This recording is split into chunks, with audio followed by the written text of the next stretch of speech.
Hello, Commanders fans. Today we have some hot news that you can't miss, so get ready because there's a lot of important information coming. Before we start, we'd like to take the opportunity to subscribe to the channel, activate the bell, and stay up to date with all the news about our Washington Commanders.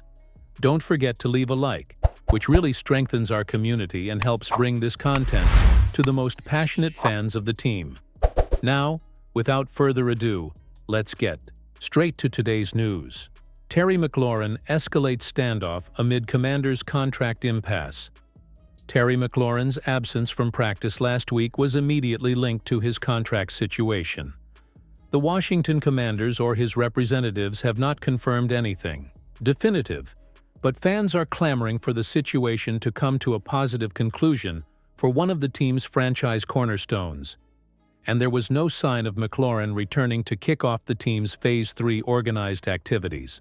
The stakes have officially been raised, and Peters needs to respond. McLaurin has 1 year left on his contract. His leadership and exceptional production on the field make him more than deserving of another financial commitment. He has been an integral part of Washington's rise to contention faster than anticipated. Adam Peters is under pressure to reward him adequately. While other players have jumped on the first flight out of town when they had the chance, McLaurin has weathered the storm. He has put up exceptional numbers despite the absence of a stable quarterback presence. Everything has changed under Jaden Daniels, and the improvements have spoken for themselves. Terry McLaurin absent from OTAs as Commanders' contract impasse continues. Peters wants to sign McLaurin. He made that clear. Earlier this year, it won't be cheap, and he'll turn 30 shortly after the start of the 2025 season. However, it's a solid investment that comes with significant benefits. All eyes were on the practice field for Wednesday's Phase 3 organized team activities. It was a chance for the media to see this revamped roster in action for the first time in a while. And all eyes were on McLaurin to see if he would report for duty. He didn't. The Athletic's Ben Standig confirmed that there's no sign that McLaurin will start OTAs. It's worth noting that the sessions are voluntary, but it's an unusual move for the respected leader. McLaurin is not one to miss practice. He is a consummate professional and does not like to let his teammates down.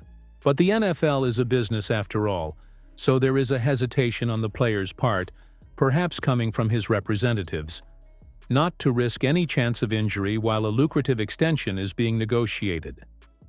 Left tackle Laramie Tunsil and cornerback Marshawn Lattimore were also absent. They too are believed to be seeking new contracts, though that could be a challenge for the latter after his disappointing first few months in Washington. Commanders' offensive coordinator expects Jaden Daniels to make a big leap. The Washington Commanders are looking to maximize their Super Bowl window. Last season, after an overhaul of the organization and coaching staff, the Commanders emerged as contenders, largely due to the selection of starting quarterback Jaden Daniels. Daniels will enter his second year as Washington's starting quarterback and will have a roster built around him that will allow his talent to truly shine, especially after the acquisition of Deebo Samuel. With the Commanders all set to make a run at the NFC East and the Super Bowl, offensive coordinator Cliff Kingsbury spoke about what's next for his starting quarterback after the team's first day of OTAs. "I would expect him to make another big step," Kingsbury said of Daniels. "I think over my career, with the guys I've worked with in my second year, the biggest thing is ownership of the offense and ownership of it, and where they feel very comfortable in checks." There's no doubt about the impact Kingsbury has had on quarterbacks. He's worked with a number of them, from Johnny Manziel at Texas A&M to Patrick Mahomes at Texas Tech, to Kyler Murray with the Arizona Cardinals, to Caleb Williams at USC. Needless to say, Kingsbury knows what he's doing. Daniels and Kingsbury seem to click right away, and the connection helped turn the former into the NFL's Offensive Rookie of the Year. Now in his second season, Daniels will be tasked with staying on track and continuing his development, which involves a wide range of factors, according to Kingsbury. Kingsbury decided to keep his offensive coordinator job in Washington rather than take the head coaching job. That decision likely had a lot to do with what he wants from the Commanders and the possibility of continuing to work with Daniels, who still has a lot to learn despite seeing so much immediate success. The combination of the two helped the Commanders become one of the best teams in the league last season, and they're hopeful that their continued growth together will yield an even better return on investment. James Cook has been traded to the Washington Commanders. Ahead of the NFL draft, the Washington Commanders were expected to make a splash at the running back position. While they have since passed on doing so, they could potentially take advantage of a trade for James Cook. The Commanders currently have a huge need at the running back position, with Brian Robinson set to be the starting running back to start the year. Jackery Krosky-Merritt was drafted by the Commanders in the 7th round, and while he has some potential, these late-round picks usually don't pan out. In Buffalo, after a preseason of speculation, we have the first official report on Cook's situation. Ian Rappaport gives the latest update on the situation on his Twitter. This is a bit surprising because while Cook has been vocal about his demands, they seem a bit over the top.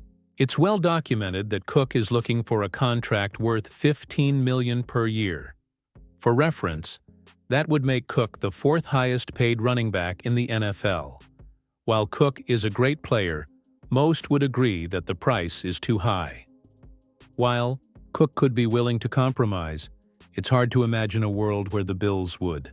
Assuming Cook is truly committed to his methods, a trade may have to happen between the two sides.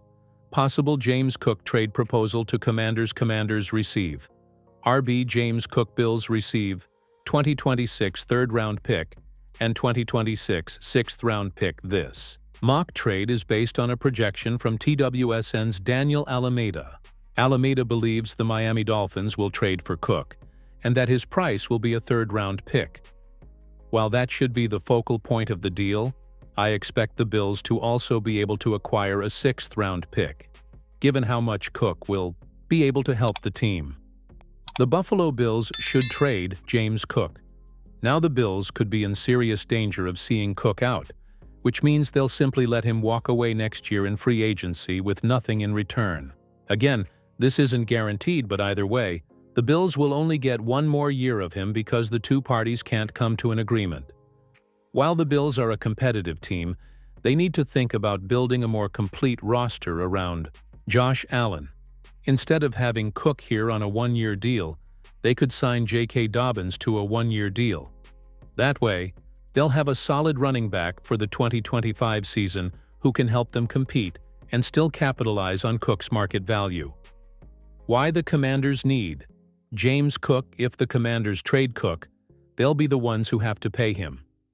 While it's not ideal, it makes a lot more sense than the Bills.